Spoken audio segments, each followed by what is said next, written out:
Our last issue ended when Nastier abandoned Illyana.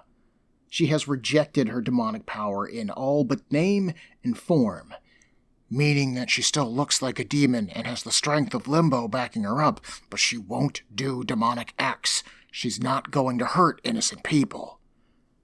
But after experiencing her greatest shames yet again, and being played with by Nastier, Illyana is on the edge. She feels like she's losing her mind, and Nastier hopes that facing Sim again will push her over that edge. As such, issue 73 opens with the two of them fighting. Sim has her pinned to the floor, squatting on her back. He knows that she's torn between her dark and light halves, and it's that weakness which has allowed him to defeat her, to destroy her. But a quiet voice in Illyana's mind says otherwise. If Illyana can't be good and perfect, then why not be perfect in evil? And with this thought, she rallies, fighting off her darker thoughts and throwing Sim off of her. She starts blasting him with magical energy, leaps into the air, and then slashes him apart. But in this momentary triumph, her dark thoughts return. Without her dark powers, Illyana thinks, she has nothing. She is nothing. With the power, she is the dark child. She has meaning. She's already brought Limbo to Earth, and she could do so much more if she just accepted her fate. This voice has whispered in her mind for years. It is her own voice. Illyana has constantly fought off its advice. But she is losing. Sim pulls himself back together and charges back into the fight. Illyana blasts him into a brick wall, aware that Nastier is trying to force her into destroying the bigger demon. With Sim dead, the big nasty would only have to defeat or corrupt Illyana, and then Limbo would be his. And so Magic is trying really hard not to kill Sim. My name is Ben, and this is Comic Book Breakdown episode 24.5 of the X-Men's Inferno crossover, Illyana's Choice.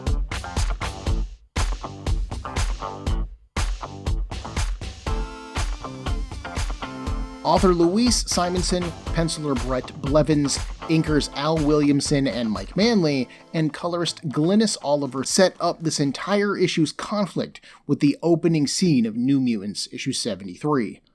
Illyana has an enormous amount of pressure on her, and she is wavering in her position. She should be good.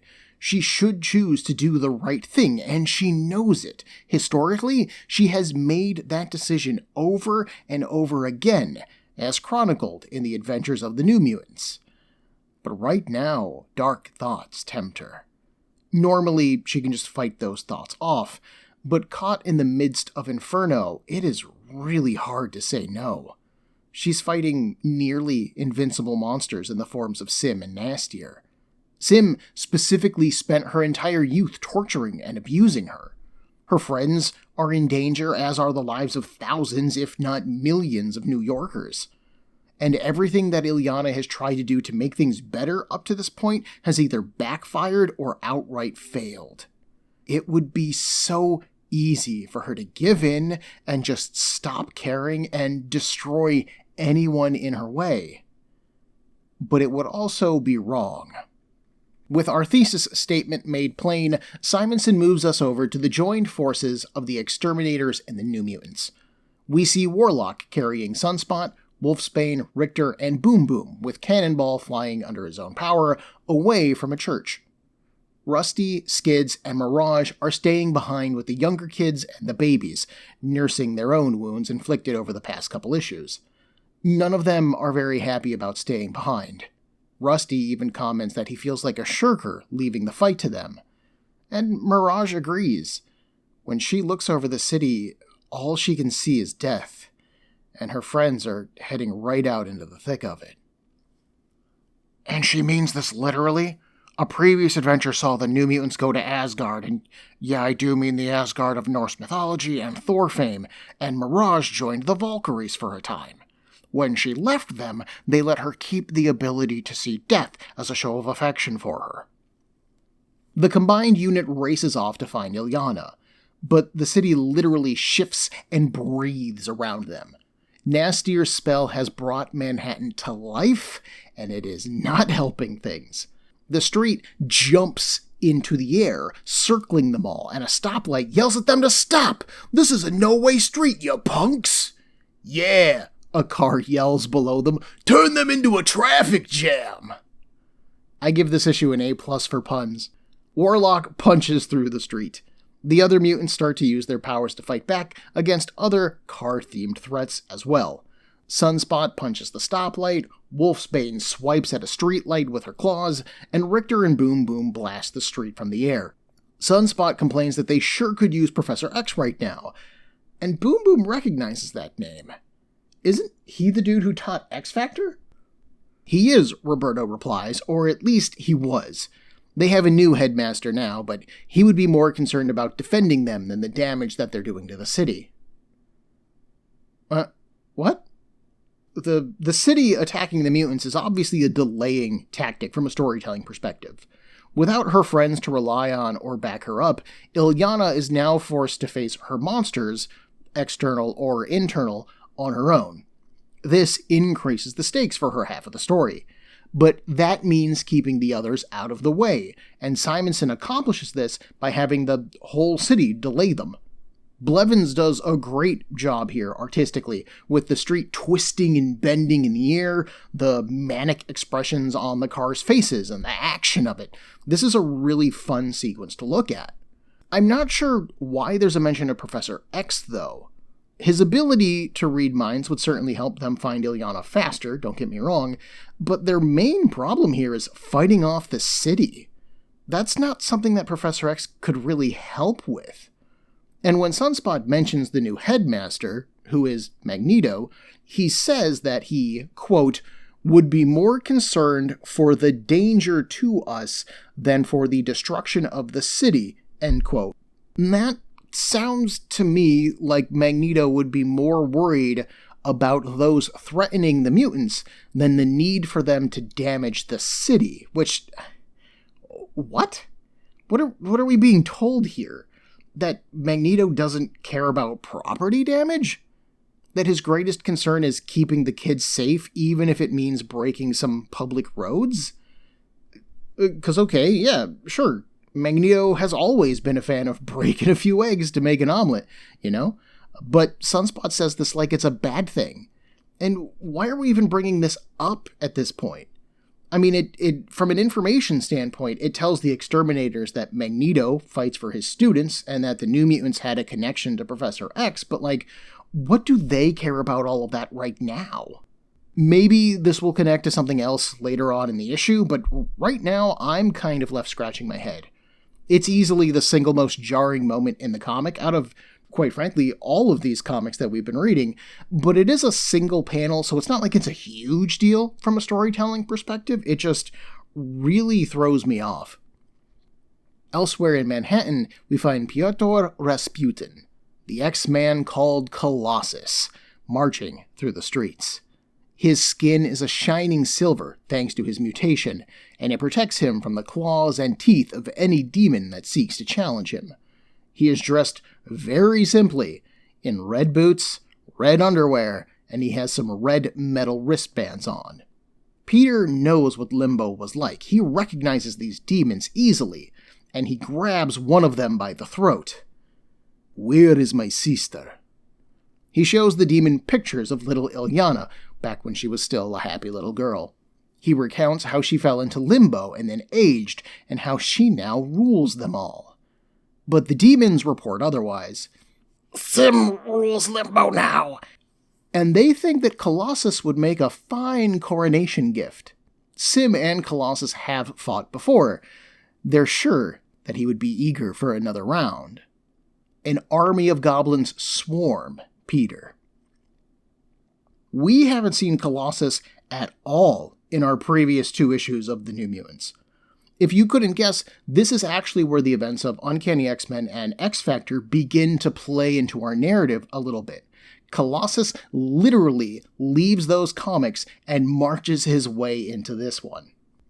Historically, Peter shows up in a story to save Illyana. If I remember correctly, the last time that he and Illyana interacted with each other was Uncanny X-Men issue 231, where she literally summoned him in order to help her defeat Sim during his then latest overthrow attempt. So if Colossus is here, Simonson is bringing him in so that he can help save Illyana. He is some much-needed backup, physically and emotionally. Elsewhere, we actually check in on Magneto and the Hellfire Club, who, I won't lie, I had kind of forgotten about. They're on a rooftop battling demons, of course, when Magneto spots a swarm of demons carrying Colossus through the air. And he blinks. That can't be real, he says. Colossus is dead. He saw the X-Men die. The whole world saw them die. Remember, the world thinks that the X-Men are dead. They aren't, as we'll see over in Uncanny X-Men in a few weeks, but Simonson is maintaining the continuity. Magneto's thoughts are interrupted as Nastier suddenly teleports into their midst. He offers the club a deal. They all want world domination. Where the Hellfire Club had planned to do so through economics and mutant powers, he has the magic of Limbo at his disposal. The Dark Child and Sim will eventually destroy each other, he assures them, leaving Nastier in charge. So maybe they can work something out. As Warlock streaks overhead, the mutants spot Magneto. Maybe he can help them, Wolfsbane suggests. The mutants have been pretty skeptical of Magneto lately, after he didn't do anything to help save the X-Men from that threat that they think killed them, and now Magneto is allied with the Hellfire Club, who are traditionally bad guys. But Sam suggests that Magneto is super powerful, and really they could use the backup. Rain agrees. This fight is Earth against demons, so he's gotta side with the Earth, right? That's just obvious. Sunspot warns them that this might not be true, though. He can see Nastier down there, and it looks like they're all just talking. Wolfsbane, what do your wolfen ears hear? She leans over the edge of Warlock and reports back. Nastier says that he only wants Manhattan. If the club will stay away from the Empire State Building, then the rest of the world will be theirs. They also mention something about Selene's holdings in the Amazon, which is where former New Mutant Amara, aka Magma, lives. Wolfsbane recoils in horror. They're trading human lives like poker chips. They're all monsters. The New Mutants back off, unwilling to risk Magneto turning on them. Okay, so this scene adds a little bit of context to the comment that Roberto made earlier. He wasn't saying that Magneto was super protective of them, like I thought he was. He was saying that Magneto would be more concerned for the monsters attacking them than how much damage they were doing as a fighting unit. He's saying that Magneto cares more for their enemies than he cares for doing the right thing, which is an idea that is reinforced here. This is just one of the joys of reading a comic book without reading the past several months of continuity to back it up. Thankfully, Simonson does do a fairly good job of kind of explaining what Roberto meant earlier, but again, I'm really surprised at how much it threw me and the kind of convoluted loops we gotta jump to basically keep Magneto out of this fight. Like, really? We had to go through all this? You couldn't have just done a scene where Magneto agrees with Nastier, no, we're not going to do this, and the New Mutants never run into him? Anyways, the swarm of demons then dump Colossus at Sim's feet, interrupting his battle with Illyana. And I just want to briefly interrupt this breakdown to say, wow, those are some strong demons. Like, Colossus is easily 200 plus pounds of muscle in his human form. In his armored form, I don't even know how much he weighs. And these goblins have been getting smacked down by the New Mutants and the Exterminators like they're flies. But now suddenly this shrimpy little horde of goblins can not only lift Colossus up, but fly him around the city? That's pretty impressive. Like, good for you guys. So Illyana has a hard time believing that this is actually her brother. You know, he is dead. But she can see that it's him. It has to be him. There's nobody else on Earth like that. She looks at Sim. How has he done this? She demands. They start fighting again, Illyana reinvigorated by this insult to her brother's memory, and silver sparks fill the air. This catches the eye of the New Mutants, who are flying overhead. They dive down to back her up, but Illyana isn't what she used to be. The last time that they saw her, she looked demonic, sure, but they knew what she had gone through to get there. Now she is covered in silver armor. Sunspot says that Illyana is evolving, but none of them know what she's evolving into. Wolfsbane notes that she is battling Sim like she means to kill him, and maybe Sim deserves to die, but they can't let Illyana be the one to do it. Doing so will only drag her deeper into darkness. So Warlock swoops in, punches Sim away from her, and then grabs Illyana. But the group is so preoccupied by doing this that they don't pay attention to where they're going, and they smash into a pawn shop. The objects inside the shop are all alive, thanks to Nastier's spell, and they say that it is where the mutants belong, especially the Dark Child. She's been a pawn her whole life, after all. But a pawn can become a queen, if she makes her moves right. They're interrupted when Colossus tackles Sim through the window, demanding to know what he has done to Illyana. Sim turns out of the way, so that Colossus can see her in all of her demonic glory. And Peter pauses. Illyana? No, you monster. What have you done to her? Illyana shrinks back, folding in on herself. She didn't want him to see her like this. She was almost glad that he was dead so that he could never see her like this. In fact, she's the one who should be dead, Illyana mutters. She already is on the inside. A stepping disc opens beneath her and the mutants, and they drop into limbo. They've returned to the throne room. Illyana falls to her knees again, cradling her face in her hands. We can't see it, but I would guess that inside that armor, she's crying. The mutants solemnly explain to Richter and Boom Boom where they are and what it means.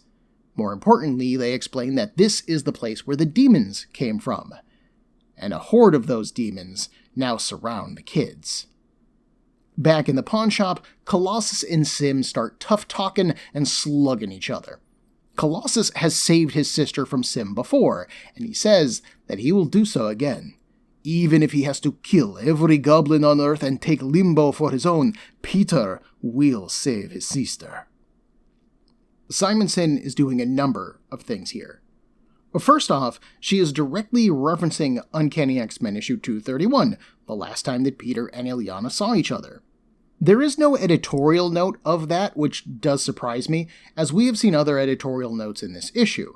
But the idea with referencing it is that Simonson acknowledges that the readers of New Mutants might not have read that issue, telling us here that they have faced down before, and Colossus 1 establishes an expectation that Colossus and Illyana can win here. But, and this is important to remember, it was Sim who killed the alternate reality Colossus in Limbo, the one whose corpse we saw back in issue 71. There is a very real danger to Peter here, that he could die for real. Secondly, this fight is keeping Sim occupied so that he can't influence Illyana anymore. Remember, Nastier has set things up so that Sim is going to break her will by breaking her body. But now that Illyana is back in Limbo and freed from their influence, she can do, she can do whatever it is she's going to do. As the two big guys are punching each other, the smaller demons around them have an idea. They know that Colossus and Illyana have beaten Sim before, and honestly, they expect it to happen again here. Eventually, they are going to be sent home, so they better take some souvenirs back with them. They fly off after the rescued babies. they're going to take them back to Limbo. There's nothing nearly as tasty in Limbo as an innocent baby. And Simonson starts rapidly jumping from scene to scene here. In Limbo, the horde of demons that had surrounded the mutants, they pull, push, and escort Illyana to her throne. She doesn't stop them. This is where she belongs. When she denied her powers and left Limbo, she created a power vacuum. One that was then filled with Sim and Nastier. And we see where that's led us all. So she needs to stay here. And at least here she's special. Powerful. I mean, why would she want to give that up? At the church, where the mutants left the babies, we see Rusty, Skids, and Mirage fighting off the demon hordes. Mirage's death vision is flickering off and on, as if death is becoming a greater possibility. For them, for the entire city, for the world. A massive vision of death suddenly overwhelms her, and she collapses back. In Limbo, Illyana restores her scrying glass. It's an easy thing to do now that she's accepted her role.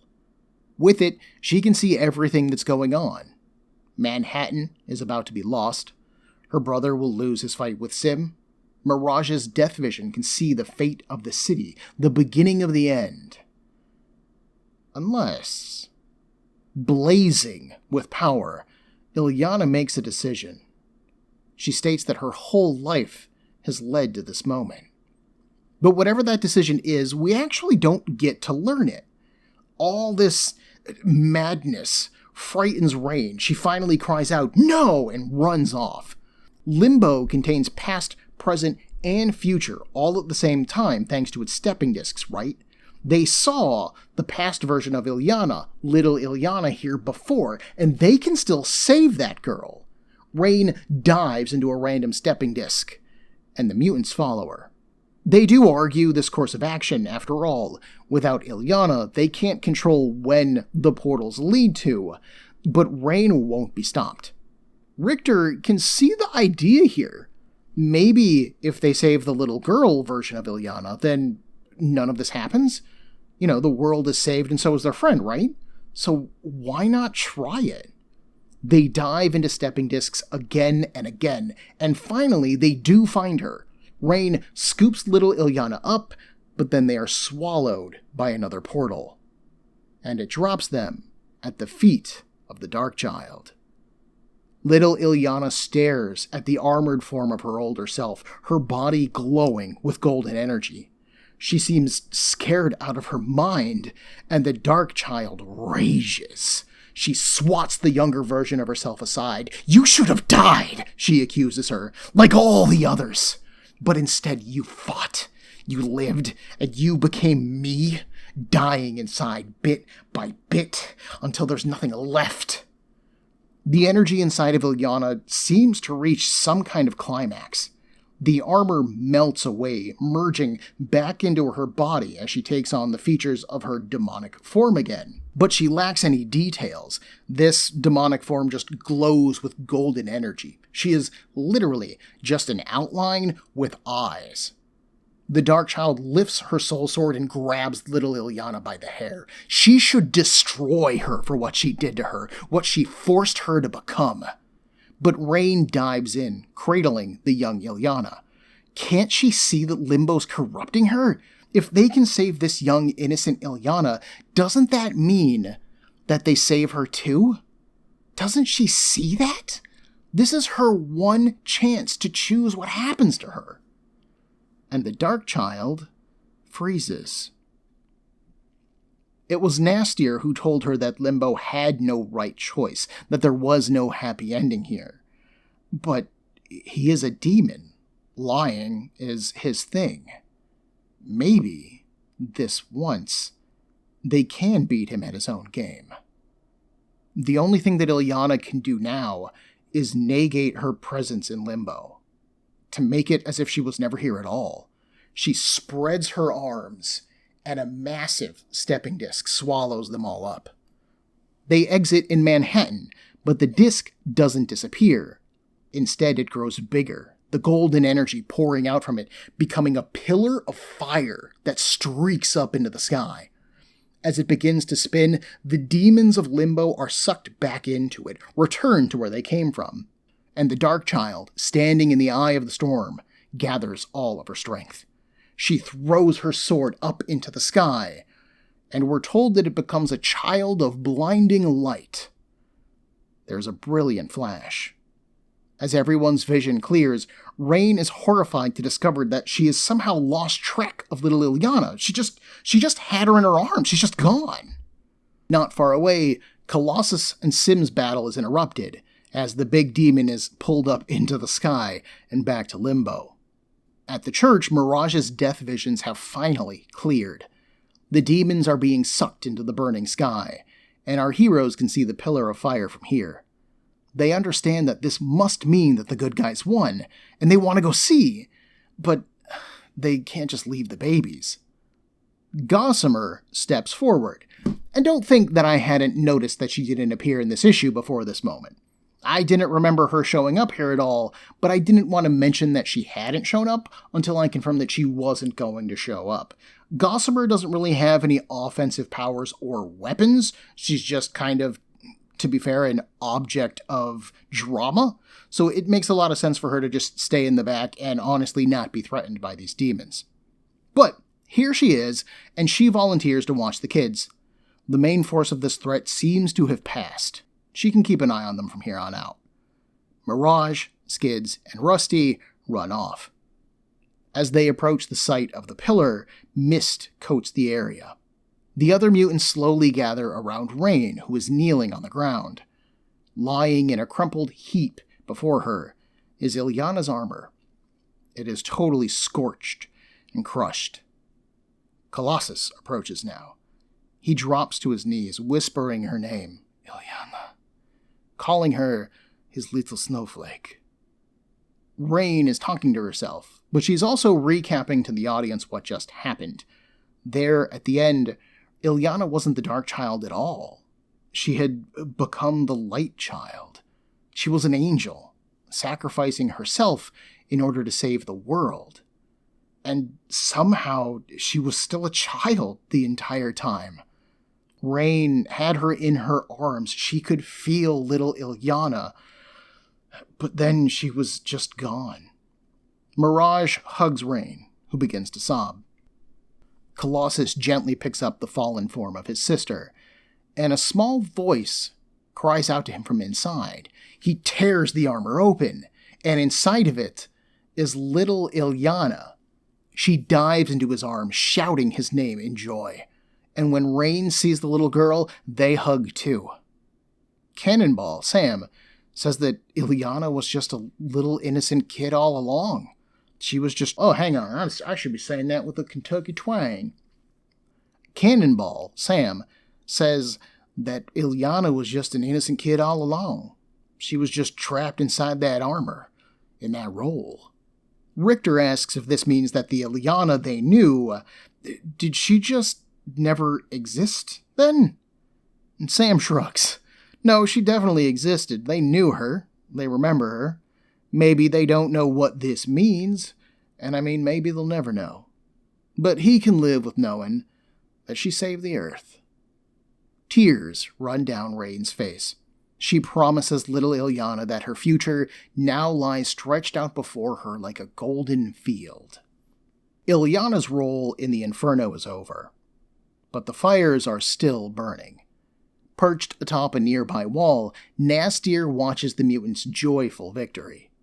He mourns the loss of the Dark Child and the power that she wielded, but ruination is what happens to humans when they deal with demons. But he can still salvage this situation. After all, Sim has been embarrassed and is trapped back in Limbo once more, and Nastier still has one more path to victory, built on the souls of the innocent and the lost. Glowing baubles in his hands show us two people, the soul of the innocent, a baby boy with short brown hair, and the lost, who is the red-haired Madeline Pryor. Before the sun rises, Nastier promises, Earth and Limbo will be his. So we have a teaser to take us into the next front of the Inferno crossover. And that's great. But what the fuck? No swearing. Just happened. We have this incredible build to a conflict, right? With Colossus fighting Sim, the mutants at the church are defending the babies, and then caught in the middle of all of it is Illyana, driven forward by forces out of her control, rocketing towards a conclusion that seems pretty bad for her. And then we have this ending. Teenage Illyana, the Illyana that X-fans have been reading about for years at this point, who they have suffered with and grown to care for, appears to be gone. Instead, we've been left with this blank slate that is little Illyana. How did that happen? The New Mutants moving young Illyana around the time periods of Limbo through the stepping discs isn't really a big deal. Limbo exists outside the normal flow of time in the Marvel Universe, so little Illyana and teen Illyana can coexist at the same time there with relatively no problem. But then Illyana and the New Mutants moved little Illyana out of Limbo, back to Earth. When teen Illyana summoned that stepping disc and teleported them all to Manhattan, she altered the past of little Illyana. She didn't suffer the tortures of Limbo. She didn't learn magic from Alternate Storm or Belasco. She didn't learn sword fighting from Alternate Cat.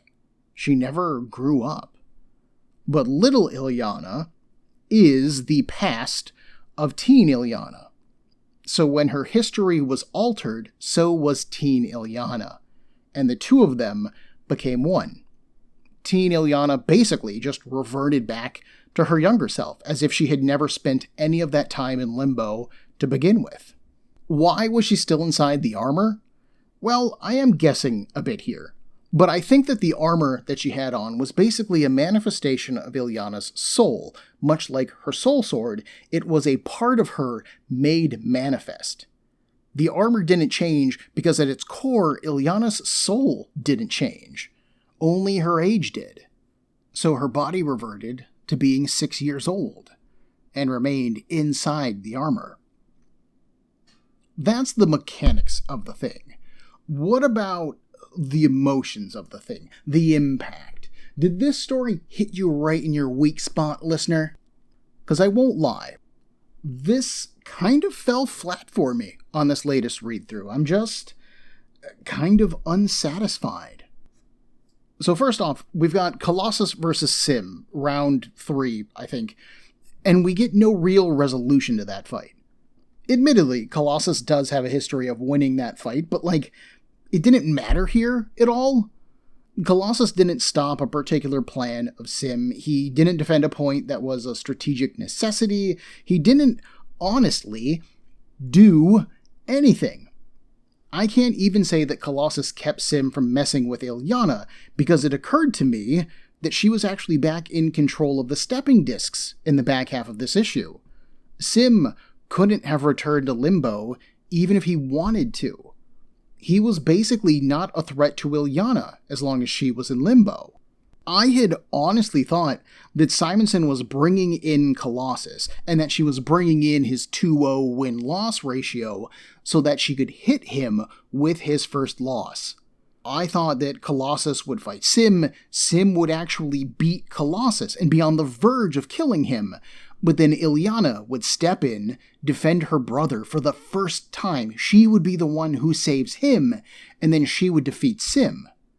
Ben, didn't you say that you've bought this crossover 3 times? Haven't you read it multiple times before? Don't you remember what happened?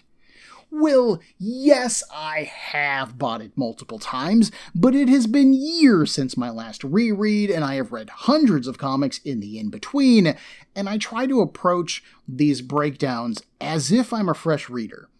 This helps me to make sure that I give y'all the information that you need to understand the comic in case you've never read it before, but that also does lead to me speculating as if I'm a new reader. And the setup for being Illyana, the one who saves Peter, is great. It's just not what Simonson was doing here. Secondly, the mutants who are defending the babies in the church don't really do much either. Well, I mean, I guess that they defend the babies, but did we really need that threat? Does that threat add anything to the core of this story? It doesn't affect Sim's actions. It doesn't affect Illyana's plotline. Although I guess there is kind of a neat echo in Illyana's story and the baby's story being about saving innocent children from the preying of demons. Otherwise, I would argue that no. This plotline is fairly hollow. The demons aren't dangerous enough to pose a real threat to the mutants here. The mutants don't demonstrate any new powers or learn anything of value or grow as people or a team. This aspect of this issue is pretty much just filler. But what about the core of this story? What about Illyana? Illyana's emotional trauma is obviously a huge part of her story in Inferno. She spent her formative years being beaten and tortured by demons. She either had to kill those closest to her as she was growing up, or had to watch them die. This made her hard, this made her cold, and she had to do it in order to survive. The past really became emotional armor for her, much like her soul became physical armor, and it was something that had kept her safe. But doing so also kept her from breaking free of Limbo. Illyana could have removed her younger past self from Limbo whenever she wanted to, but that was something that she couldn't even imagine doing. She couldn't picture a life without the abuse that she had gone through, and so she had just been stuck in these cycles of conflict where she would try to leave Limbo, and Limbo would become a problem, and she would have to go back to fix it. We also see Illyana bemoan her situation a lot in these few issues, which makes sense, but we also see her internalize it. When Illyana was becoming the Light Child, she physically swatted her younger self and yelled at her, condemning her for surviving everything that could have killed her. As much as Illyana had learned to appreciate her hard childhood, she had also learned to hate herself for having survived it. All of this stuff, I love. It presents Illyana as an incredibly complicated, nuanced, multifaceted character. She's interesting, caught in cycles of pain and violence, and she knows it, but she can't quite break free from it. That's really engaging. There's really only one thing about her story that sticks in my craw, and it's when Illyana realizes that Nastier might have been lying to her about creating a good ending in Limbo. Obviously, the last issue was mostly the Big Nasty trying to trick Illyana into spending her soul, either by killing an innocent person or accepting her own damned future. He was counting on another round of pain at the hands of Sim being the final thing that would push her over the edge, but we don't get to see that fight happen. This issue opened with Illyana pinned by Sim already, considering surrendering to her dark side. And when she chooses to fight back, she honestly handles Sim readily. He just doesn't seem like a dangerous enough threat to push her over that edge. So when she does give up and finally return to her throne, it kind of feels shallow. It feels like Illyana is just doing it because she doesn't really know what else to do. And to be fair, I get that. Even Illyana's own inner voice at this point is encouraging her to give up. She hasn't been able to control Limbo. She hasn't been able to flee Limbo. It's always been there behind her, hounding her. Giving into that because she can't see a way to leave it behind makes a lot of sense for her as a person. And having that feel hollow really sells how Illyana must feel at this moment. What she wants doesn't matter. The only thing that she has left is giving in. But to accredit that idea to Nastier? Well, I don't know about that. Illyana has always been written as clever as a whip. Nastier offering her a deal and her being desperate enough to take it and then him betraying that deal, that makes sense. But him saying something as utterly generalized and vague as Limbo has no happy endings, and her just thinking that he must be right, that it is somehow a fact, I mean, that feels stupid. That feels like Illyana has no thoughts or reasoning abilities of her own, which she's clearly demonstrated in the past. One of the things that I do really appreciate with this story is that Rain is the one who breaks the vicious cycle that is Illyana's life. Remember, when teen Illyana saw her younger self back in issue 71, she was not willing to sacrifice her existence in order to change that child's life. She saw her trauma as a necessary part of her, that it was something that her younger self needed to endure. Only Rain, who just wanted to help her friend no matter the cost, saw another path. Rain was the one pleading with Illyana to do something. She was the one hoping for the best throughout all of this. She was the one, by the way, who suggested that they ask Magneto for help, even though the mutants don't really trust him at this point. Rain is someone who has faith that good things are going to happen if you work towards good things. Maybe you're going to suffer for doing them, sure, but the payment will ultimately be worth what you receive. Illyana never had that. Things never worked out for her, in her perspective. The only things that Illyana could count on in her life were bad things, and it takes Rain essentially going rogue to prove her wrong. She tears little Illyana from the past, and in doing so she lays out a potential new road for Illyana to walk down. But that does mean a restart.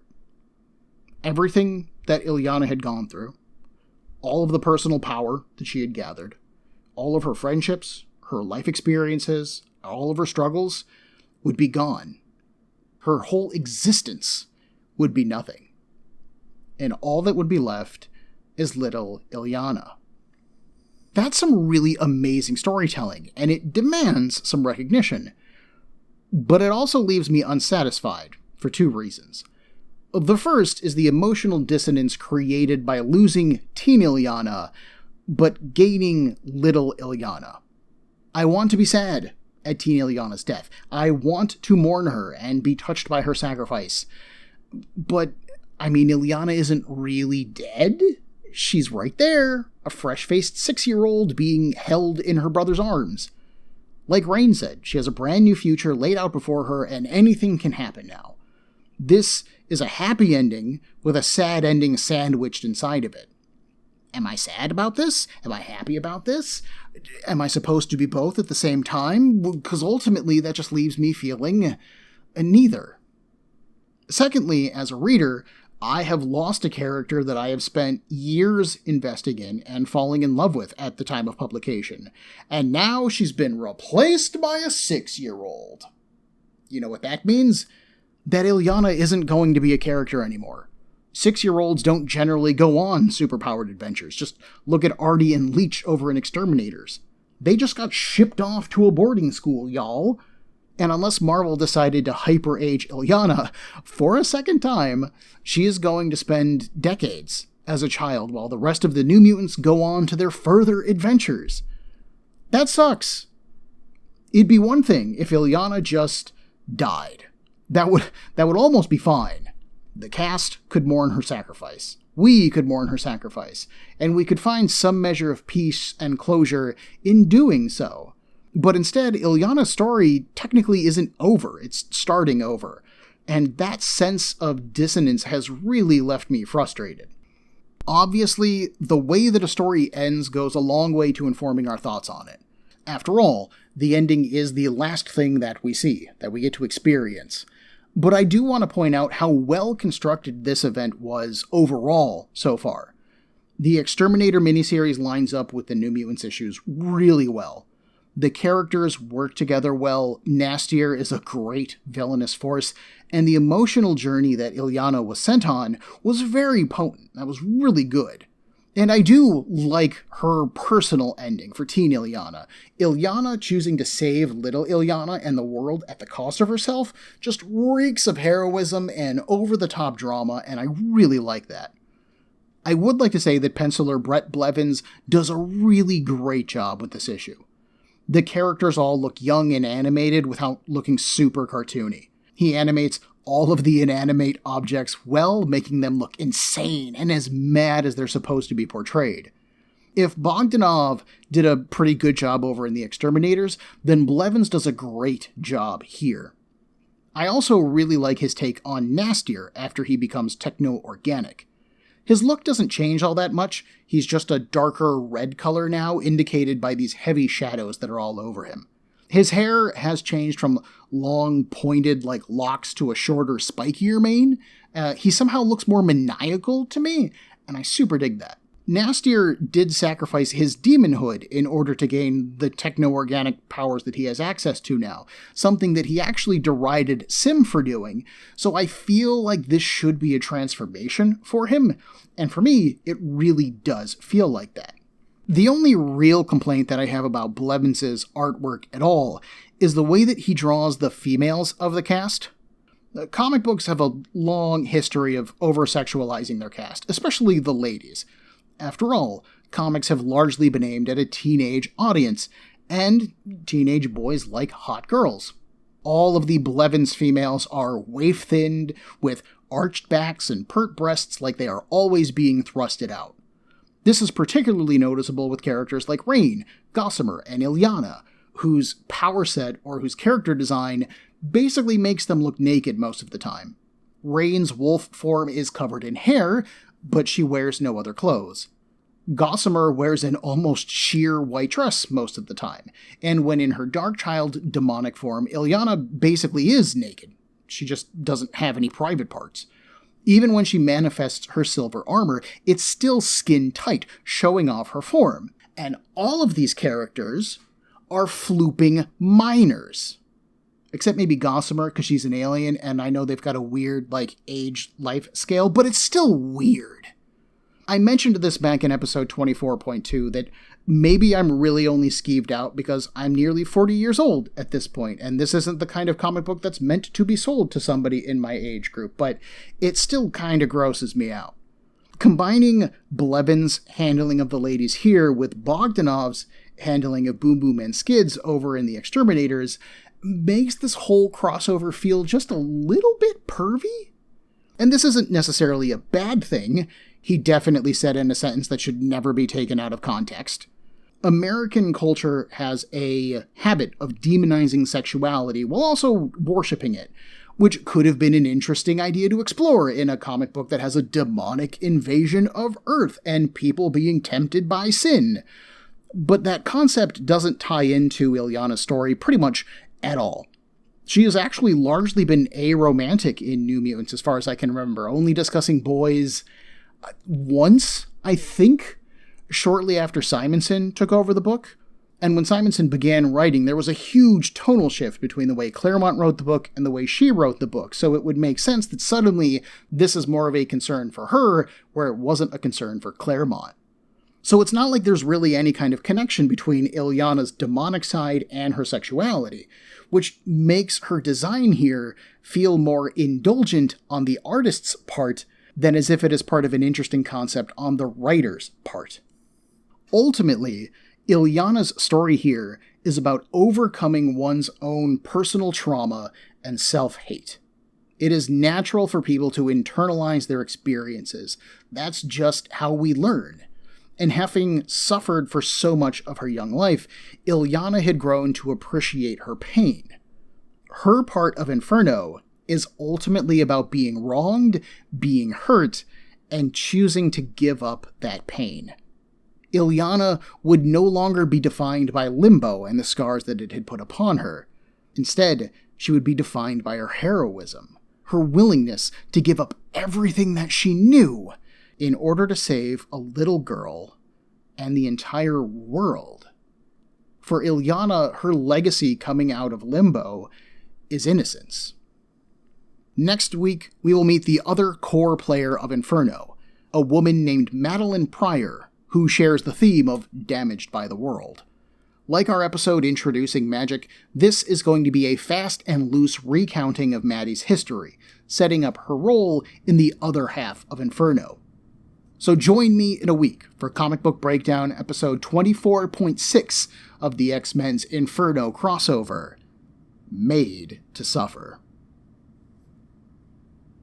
Everyone, there are a million podcasts vying for your time and attention, and I'd like to thank you for listening to mine. If you would like to get in touch with me to share a concern, request a series, compliment me, berate me, whatever you like, send me an email at cbbreakdown@gmail.com. Otherwise, thanks for listening.